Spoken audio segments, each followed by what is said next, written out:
So the other day, Crunchyroll released an article talking about the Tower of God anime and more specifically, some of the crew members that will be working on it. So before we actually knew some of these people, I just hadn't talked about it because I was so focused on the voice actors and the music that I totally skimmed over it, but it's pretty awesome. They made an article basically breaking down each person's career, talking about who they are, and what they're gonna bring to Tower of God. So I thought it would be quite fascinating to dive in and see who these people are. So right off the bat, we have director Takashi Sano, and this guy apparently hasn't done a ton of full-on directing, but he has worked on a lot of shows over his career. He's worked on shows like Lupin and Megalobox and Vinland Saga, which he apparently storyboarded for, which I find very fascinating.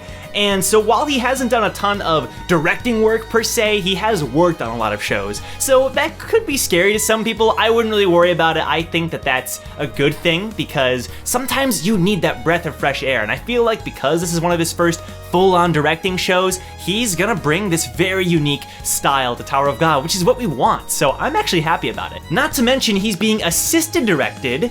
Is that a word? His assistant director is Hirokazu Hanai, who is an extremely experienced director, worked on shows like Inuyasha, Fullmetal Alchemist, Naruto, Hunter x Hunter. Although he was an animator for those shows, again, that still shows you that he's worked on a ton, but he's also done a ton of directing. He apparently directed Dances with the Dragons and also assistant directed Chain Chronicle, a ton of other shows. This guy has a ton of directing experience, although also animation experience, which is also just really cool.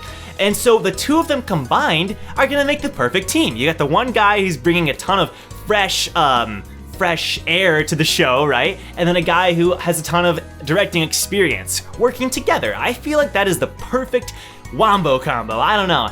I don't like the idea of only sticking with veterans, and they're doing the same thing with the voice actors. Bomb is a new voice actor, while Rachel and Hiden are like experienced voice actors. I think that that's perfect. You shouldn't go just new or just experienced, because you're gonna get either something that's new and bad or something that's just the same old thing. So I'm really okay with it. And then we had the person who's in charge of series composition, who is Erika Yoshida. And I'm really excited about Erika's work because basically her job is taking the panels and the script from the webtoon and adapting it to the anime. So I guess sort of like in charge of the dialogue / story, more or less.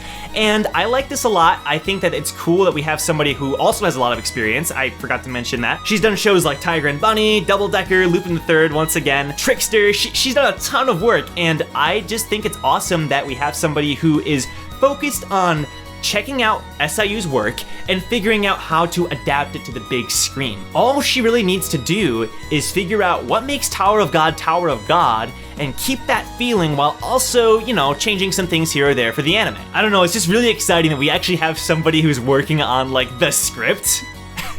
That's awesome. I don't know why I get excited about that. But it's just cool. So she's gonna be adapting that, and I'm glad that we have somebody who has experience working on that as well. And then once again, we have a wombo combo with somebody who's new and somebody who's experienced. We have the character designers Masashi Kudo and Miho Tanino. I don't know if I'm saying those right. So Tanino is apparently new to the whole character designing field. He doesn't have a huge amount of credits, but just like they say in the article here, it pairs his, quote, relatively fresh talent with a major veteran of the anime industry, because Masashi Kudo, on the other hand, has done a ton of work. Again, not only character design work, but mostly character design work. He's done work for Bleach, he's done work for Recon, Sanrio Boys, Hayate the Combat Butler, again, Chain Chronicle, apparently just a ton of work. So again, we have the old and the new, the perfect combination. I don't know if they meant to do this, but it's a really great idea, because I don't know, I just don't like the idea of having just somebody who's new or just somebody who's experienced overrunning everything. I like the idea of combining it. It's just gonna bring out a fresh feeling, and I don't know, I'm just excited. I just like talking about this. I might not be making sense, but it's just really cool. We're getting to know these people, and you can tell if these people care about the show just by looking at the trailers. Not just the way the trailers are organized, but the footage in the trailer even. We're already seeing these people's work, and you can tell they're dedicated. Like, they may not have a ton of interviews online with these people, but you can tell they care about adapting the source material, and that's what matters the most. They don't care about money or anything else aside from making an awesome show that lives up to fans' expectations. And then, of course, lastly, we have the music composer Kevin Penkin. They talk about him in the article, the guy who is basically just amazing. He's my favorite anime music composer of all time, which I don't know how that worked out, how they got him when he's literally my favorite. He's done work for Made in Abyss, Rising of the Shield Hero, some other stuff, but those are the two big ones. Made in Abyss has the best anime soundtrack ever. Like, seriously, go listen to it. It's amazing. It combines this eerie, mysterious, sort of sometimes creepy feeling with also this nostalgic feeling, which honestly matches Tower of God so well. Like, obviously he'll bring his own flair to the Tower of God soundtrack, but the way he handles his music is just, it's so good. It's so good.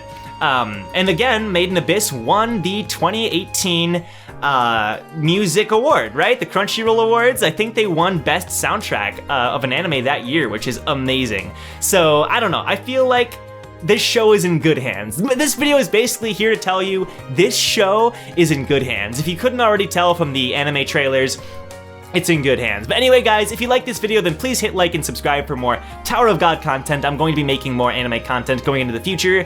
News updates, reviews, maybe even reactions, hopefully.